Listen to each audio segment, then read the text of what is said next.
Fala galera, professor Luiz Felipe na área para mais uma questãozinha envolvendo área de figuras planas, tá? Antes de mais nada, não esquece, tá? Deixa teu comentário, eu quero saber o que você tá achando dos vídeos, como eu posso te ajudar, o que o Luiz pode fazer para ajudar na sua aprovação do Enem. Lembrando que a gente está fazendo mais uma questãozinha do Enem, então, questão na tela e vamos lá. A questão que nós faremos agora, ela está dizendo o seguinte para a gente, ó. Viveiros de lagosta são construídos por cooperativas locais de pescadores em formato de prismas reto-retângulos, fixados ao solo e com telas flexíveis de mesma altura, capazes de suportar a corrosão marinha. Para cada viveiro a ser construído, a cooperativa utiliza integralmente 100 metros lineares dessa tela, que é usada apenas nas laterais. Quais devem ser os valores de x e de y em metros para que a área da base do viveiro seja máxima? Bebê, volta para cá.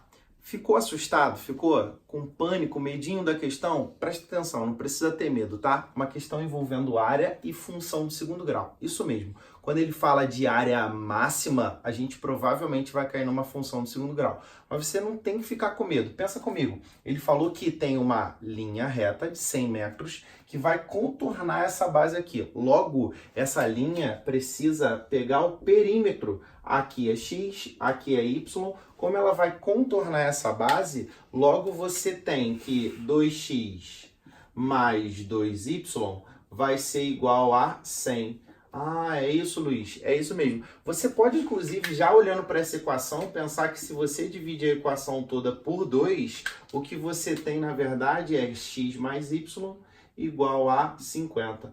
Ah, que interessante. Eu posso ainda pensar no seguinte, eu quero a área máxima. Então, eu posso fazer o produto, porque a área é o produto das duas dimensões aqui, ó. Estou falando de um retângulo que tem uma base medindo x, uma possível altura y. Então, a área vai ser x vezes y. E aí, isso aqui dá a nossa área. Lembra que você acabou de montar o quê, professor? Um sistema de equações. Tem como a gente resolver isso de um modo simples e fácil? Isola uma das variáveis. Eu vou dizer que o y é igual a 50 menos x. Logo, se o y vale 50 menos x, vem na equaçãozinha de baixo e substitui. Substitui por quem? Você tem x que multiplica 50 menos x, e isso aqui é igual à sua área, que você pretende que seja o quê? Máxima. Como é que eu tenho uma área máxima? Se você parar para pensar, você já tem uma função. Você tem a área em função do x, concorda com isso? E aí, o x ele começa a aumentar de alguma forma, só para você entender, né? Aplicando a distributiva, né? Esse vezes esse, depois esse vezes esse, você fica com 50x menos x ao quadrado. Ou seja, a gente está diante de uma função do segundo grau que tem uma parábola ou concavidade voltada para baixo. O x vai aumentando, automaticamente a área ela começa a atingir o seu ponto que a gente chama de máximo.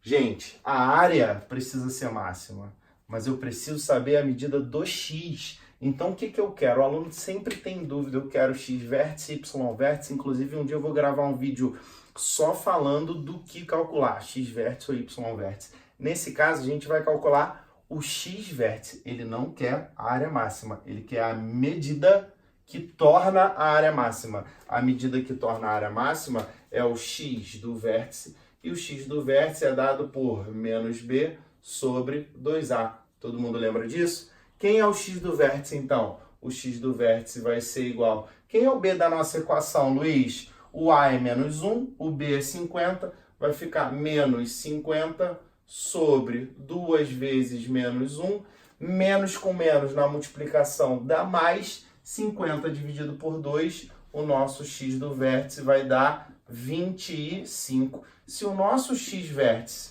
ou melhor, se o nosso x é 25 e você precisa que x mais y seja 50, olha que interessante, né? Ó, x é 25, logo o y só pode ser também 25. Beleza? Vai lá e marca a alternativa correta, que nesse caso é letra D. Fui.